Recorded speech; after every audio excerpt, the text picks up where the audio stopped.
Good morning সবাইকে। কেমন আছো তোমরা? আশা করছি অনেক ভালো আছো, আর আমিও ভালো আছি। আমার রঙিন ছবিতে তোমাদের সবাইকে স্বাগত। তো এখন ভিডিও দিতে একটু দেরি দেরি হয়ে যাচ্ছে, ভিডিও এডিট করে উঠতে পারি না।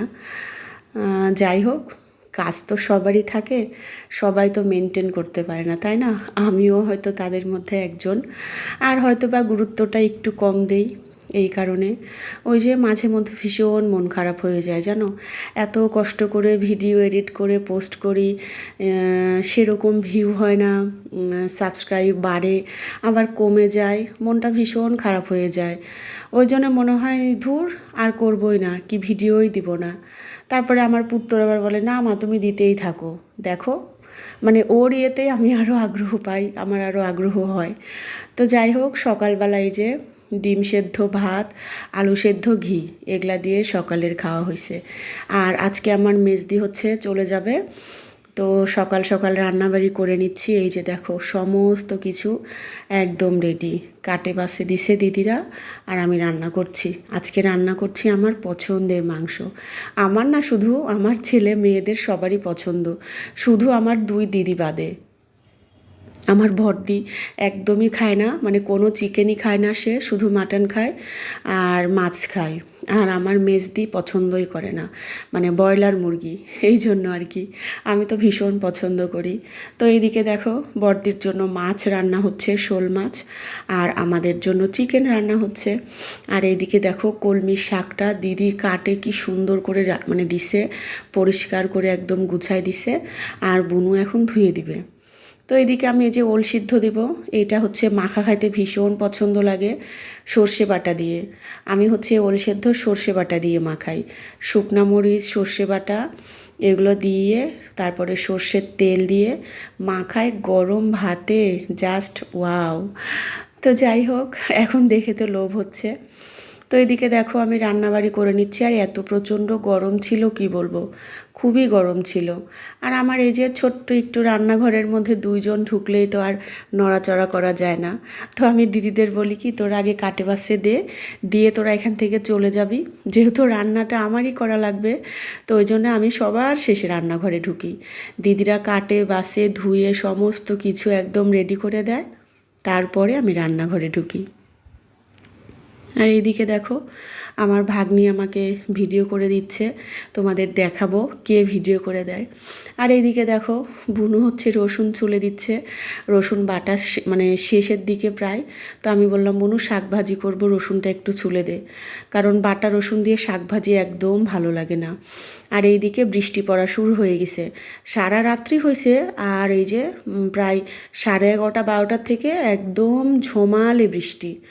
তো আজকে আর দিদিদের যাওয়া হয়নি, মানে তারা রেডি হয়ে একদম ব্যাগপত্র গুছাই টুছাই নিয়ে বের হয়েছিল, কিন্তু দিদিরে যাওয়া হয়নি। আমি তো ভীষণ খুশি, কেউ বাড়িতে আসলে যেন এত ভালো লাগে, কিন্তু যাওয়ার সময় মনটা একদম ভীষণ খারাপ হয়ে যায়, তাই লাগে না বলো? তারপরও যদি হয় নিজের বোনেরা, তাহলে তো কথাই নাই। এই যে আসলে এত আনন্দ এত গল্প, চলে গেলে তো আবার সেই আমি একা, একদমই একা। আমার পুত্রর সাথে সারাদিন প্যাচাল পারি, এইটাই হচ্ছে কথা। আর আমার পুত্রও তাই, সে যখন বাড়িতে থাকে তার সমস্ত গল্প আমার শোনা লাগে। তো এই জন্য একা একা আগে খুব মনে হতো, এখন যেহেতু ছেলে বড় হয়েছে এখন আর ওই রকম একা লাগে না। তবে মাঝে মধ্যে লাগে, খুব ইয়ে লাগে যখন ছেলে বাইরে পড়তে যায়, কোচিং টোচিংয়ে যায়, তখন খুবই খারাপ লাগে।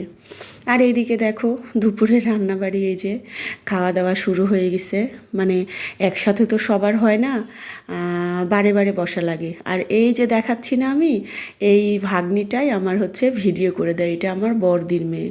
এত সুন্দর ভিডিও তোমরা যে দেখতে পাচ্ছ আজ কয়েকদিনের, কারণ আমি তো ওই যে বলি না, কেউ আসলে একদমই ভিডিও করতে মনে থাকে না, কিন্তু আমার ভাগ্নি মনে করে করে ভিডিও করে জানো, এত সুন্দর করে ভিডিও করে, আমার তো ভীষণ ভাল লাগে, খুব খুশি হয়ে যায় আমি।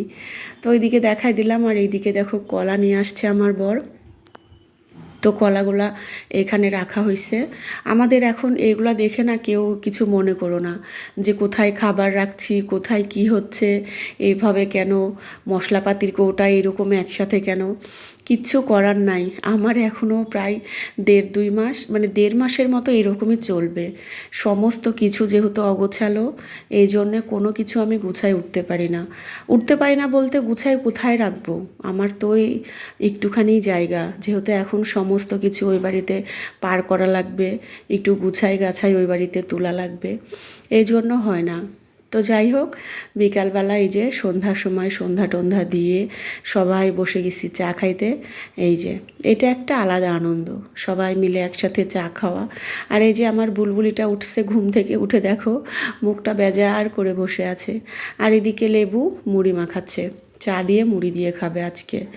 তো চা দিয়ে মুড়ি দিয়ে আমি যদিও একদম পছন্দ করি না, মানে মাখা মুড়ি, শুধু সাদা মুড়ি হলে আমি পছন্দ করি, কিন্তু এমনি ওই যে পেঁয়াজ মরিচ তারপরে তোমার চানাচুর এগুলো দিয়ে মাখালে আমার কেন জানি ভালো লাগে না, একদম পছন্দ করি না। আর এইদিকে আমি চা নিয়েও বসে গেছি, বিস্কিটও আছে সাথে, কিন্তু ওই যে মুড়ি দিয়ে সবাই খাবে এটাই তো লাবণীর দায়িত্বে পড়ছে মুড়ি মাখানো। আর এই যে চানাচুরের মধ্যে থেকে বাদামগুলো দেখো বাছে বাছে খাওয়া শুরু করে দিছে সব। আমিও করি মাঝে মধ্যে, চানাচুর না খাইলেও বাদামটা ঠিক বাছে বাছে খায় ফেলি। তো এইদিকে সবাই মিলে চা খাওয়া হচ্ছে, আর এই যে আমি দেখাচ্ছি বাদাম বাসে বাসে খাচ্ছে আমার আর একটা ভাগ্নি।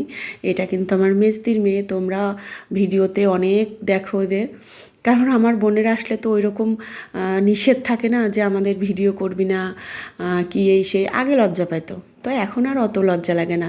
আর আমিও জিজ্ঞেস করি না, যেহেতু আমারই তো বোন, অনেকেই আছে না একটু মানে লজ্জা পায় ক্যামেরার সামনে আসতে, কি পছন্দ করে না, ওই জন্য আমি সবাইকে না আনতে পারি না, মানে যারা আসবে জিজ্ঞেস করে নিই, তারপরে তারাই যদি বলে যে ভিডিও কর তবেই করি, সে নিজেরই হোক বা অন্য কেউই হোক।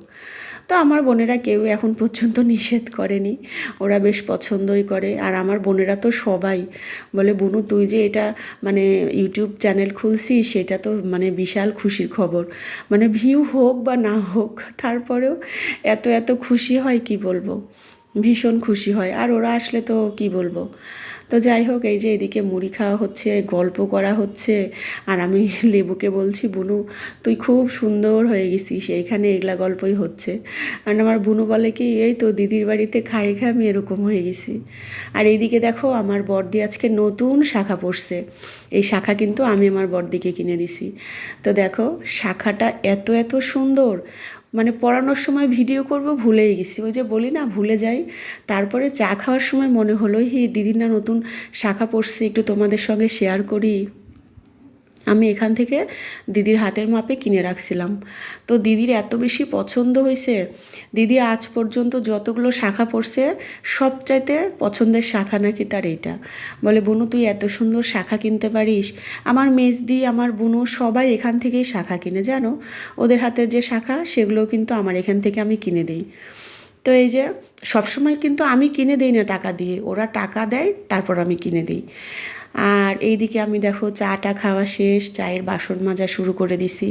এখন তো ওই রকম কাজবাজ কিচ্ছুই তোমাদের সঙ্গে শেয়ার করা হয় না, ওই যে বলি না বোনেরা একসাথে গল্প করতে করতে কেউ আসে ফাঁক করে কাজ করে আমরা চলে যাই। তো আমার ভাগ্নিটা মনে করে দেখো কাজের ভিডিও একটু করে দিচ্ছে আমাকে, এরকমই আর কি। তো যাই হোক, এই যে বাসনগুলো জড়ো হয়েছিল চা খাওয়ার, সেগুলো এখন মাঝে ঘষে তুলে রাখবো। আর রাত্রের কিন্তু খাবার মানে রাত্রের সমস্ত কিছু আছে, শুধু ভাতটা করা লাগবে। আর এইদিকে আমার বোনেরা দেখো খোশ গল্পে একদম ব্যস্ত, সবাই কেউ মোবাইলে কেউ এমনি, আমিও ছিলাম এর মধ্যে, উঠে যায় বাসনটা মাজছি। আর এরকম হলে কত মজা লাগে তাই না? তো আমার আরেকটা বোন আছে মানে লেবুর দিদি, আমার এই গোষ্ঠীতে এই তো আমরা এই কয়জন বোন, তো ওই দিদি আসলে একদম পরিপূর্ণ হয়ে যেত। তো ওই দিদি ভিডিও কল দিছে, দিয়ে কথা বলতেছে আমার বড়দির সাথে, সে কী আলাপ কী আলাপ। দিদি বলছিল যে তুই আসলে তো খুবই ভালো হতো বুনু। এই যে আমার আর একটা দিদি, এটা হচ্ছে আমার মানে লেবুর বড়দি, মানে আমারও দিদি হয়।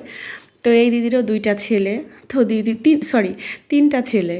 তো এখন আমি আমার দিদিরে বলছিলাম যে দিদি তুইও চলে আসে। তো দিদি বলতেছে বুনু তোরা এখানে এতদিন দিদিরা থাকলো, আমার বাড়িতে আসে একটা দিন ঘুরে গেলিনি, কি ভালো হতো এরকম। তা আমি মানে লেবুকে বলছিলাম যে তাই তো আমাদের এখানে 3-4 দিন থাকলেই একদিন যায় ঠিক ঘুরে আসা যায়। তো তো যাই হোক, যাওয়া হলো না, কি আর করা, এই তো আমরা এইভাবেই কাটাচ্ছি। যদি সময় সুযোগ হয় অবশ্যই যাব দিদির বাড়িতে। জামাইবাবু খুব ভালো, দিদিও খুব ভালো। তো ওই বোনটা আসলে পারে একদম আমাদের পরিপূর্ণ হয়ে যেত, আমাদের বংশের এই যে এই কয়টা বোন, মানে আমার বাবার দিকের আর কি। তো এই পর্যন্তই ভিডিওটা। যদি তোমাদের ভালো লাগে অবশ্যই অবশ্যই লাইক করো, কমেন্ট করো, আর কেমন লাগছে জানাবে। Good night.